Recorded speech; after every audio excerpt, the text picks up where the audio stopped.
Discurso do cardeal Joseph Ratzinger no centenário da morte do cardeal John Henry Newman, 28 de abril de 1990. Não me sinto competente para falar da figura ou da obra de John Henry Newman, mas talvez seja interessante que eu fale da minha pessoal abordagem a Newman, no qual se reflete também algo da atualidade deste grande teólogo inglês nas controvérsias espirituais do nosso tempo. Quando em janeiro de 1946, pude iniciar o meu estudo da teologia no seminário da Diocese de Frisinga, que finalmente reabriu depois dos tormentos da guerra, foi previsto que ao nosso grupo fosse destinado como prefeito um estudante mais velho, o qual, já antes do início da guerra tinha começado a trabalhar numa dissertação sobre a teologia da consciência de Newman.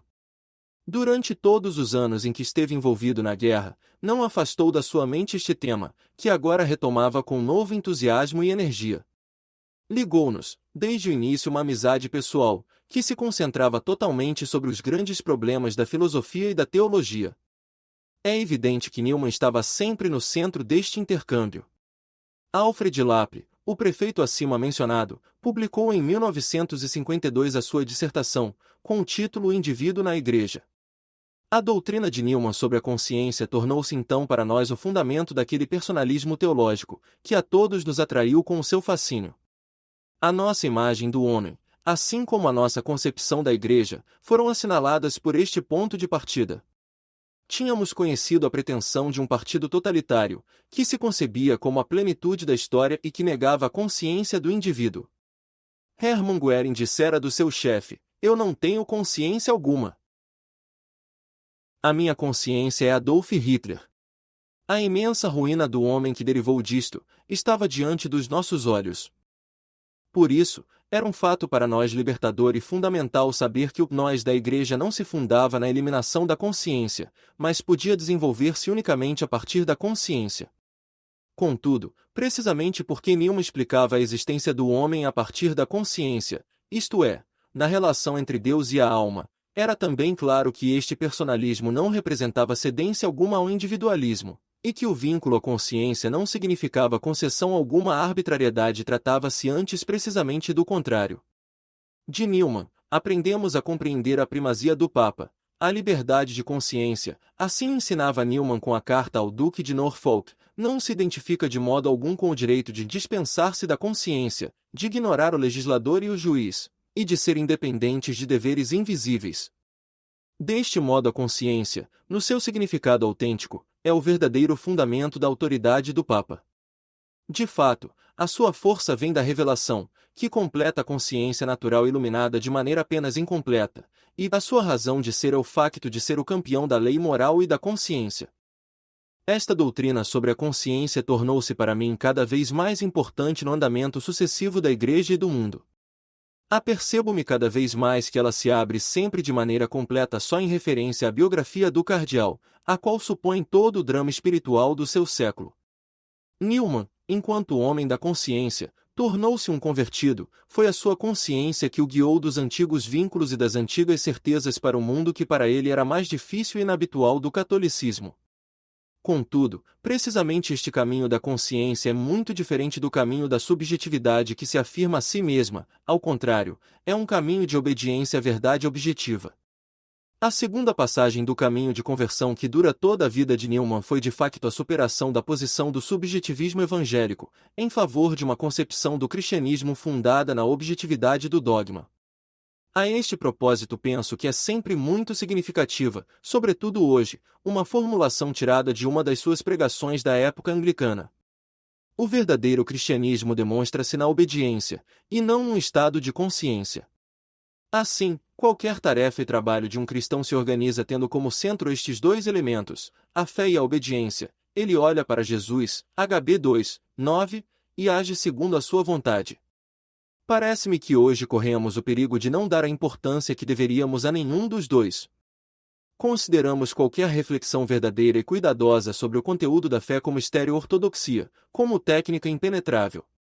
Por conseguinte, fazemos consistir o critério da nossa piedade na posse de uma disposição do ânimo espiritual.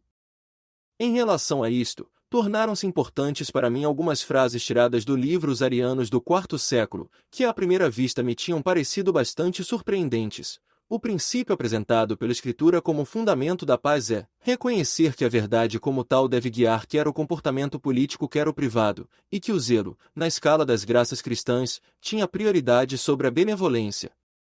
Para mim é sempre de novo fascinante a perceber-me e refletir como precisamente assim e só assim, através do vínculo com a verdade, com Deus, a consciência recebe valor, dignidade e força. Neste contexto gostaria de acrescentar apenas outra expressão tirada da Apologia Pro Vita Sua, que ao contrário demonstra o realismo desta concepção da pessoa e da Igreja: os movimentos vivos não surgem de comissões. Gostaria de voltar mais uma vez ao aspecto autobiográfico. Quando em 1947 continuei em Mônaco os meus estudos, encontrei no professor de teologia fundamental, Gottlieb Sogen, o meu verdadeiro mestre em teologia, um culto e apaixonado seguidor de Newman. Ele apresentou-nos a gramática do consentimento e com ela a modalidade específica e a forma de certeza própria do conhecimento religioso. Ainda mais profundamente agiu em mim o contributo que Irish Fries publicou por ocasião do Jubileu de Calcedônia. Nele tive o acesso à doutrina de Newman sobre o desenvolvimento do dogma, que considero ser, com a doutrina sobre a consciência, o seu contributo decisivo para a renovação da teologia. Com isto ele pôs nas nossas mãos a chave para inserir na teologia um pensamento histórico, ou melhor, ele ensinou-nos a pensar historicamente a teologia, e precisamente desta forma, a reconhecer a identidade da fé em todas as mutações. Sou obrigado a abster-me do aprofundamento, neste contexto, desta ideia. Parece-me que o contributo de Newman ainda não foi completamente utilizado nas teologias modernas. Ele contém em si ainda possibilidades frutuosas, que aguardam ser desenvolvidas. Nesta sede gostaria apenas de me referir mais uma vez ao aspecto biográfico desta concepção. Todos sabem como a concepção de Newman sobre a ideia do desenvolvimento marcou o seu caminho rumo ao catolicismo. Contudo, não se trata apenas de um desenvolvimento coerente de ideias. No conceito de desenvolvimento está em jogo a própria vida pessoal de Newman. Parece-me que isto se torna evidente na sua conhecida afirmação, contida no famoso ensaio sobre o desenvolvimento da doutrina cristã: aqui, na Terra, viver é mudar, e a perfeição é o resultado de muitas transformações.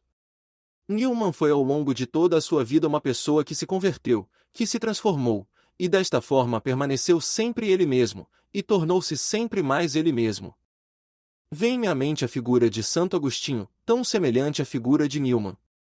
Quando se converteu no jardim perto de Cassiciaco, Agostinho tinha compreendido a conversão ainda segundo o esquema do venerado mestre Plotino e dos filósofos neoplatônicos.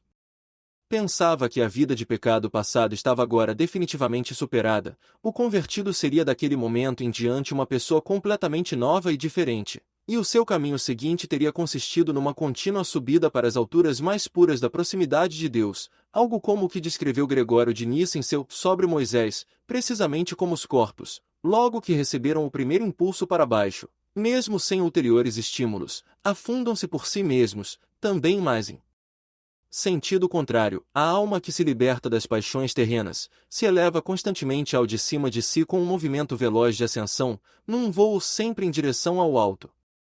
Mas a experiência real de Agostinho era outra. Ele teve que aprender que ser cristão significa, ao contrário, percorrer um caminho sempre mais cansativo com todos os seus altos e baixos. A imagem da ascensão é substituída com a de um iter, um caminho, de cujas fadigosas asperezas nos confortam e amparam os momentos de luz, que de vez em quando podemos receber. A conversão é um caminho, uma via que dura a vida inteira. Por isso, a fé é sempre desenvolvimento, e precisamente assim maturação da alma para a verdade, que nos é mais íntima de quanto nós o somos para nós mesmos. Newman expôs na ideia do desenvolvimento a própria experiência pessoal de uma conversão jamais concluída, e assim ofereceu-nos a interpretação não só do caminho da doutrina cristã, mas também da vida cristã. O sinal característico do grande doutor da Igreja parece-me que seja aquele que ele não ensina só com o seu pensamento e com os seus discursos, mas também com a sua vida, porque nele pensamento e vida compenetram-se e determinam-se reciprocamente. Se isto é verdade, então Newman pertence deveras aos grandes doutores da Igreja, porque ele toca ao mesmo tempo o nosso coração e ilumina o nosso pensamento.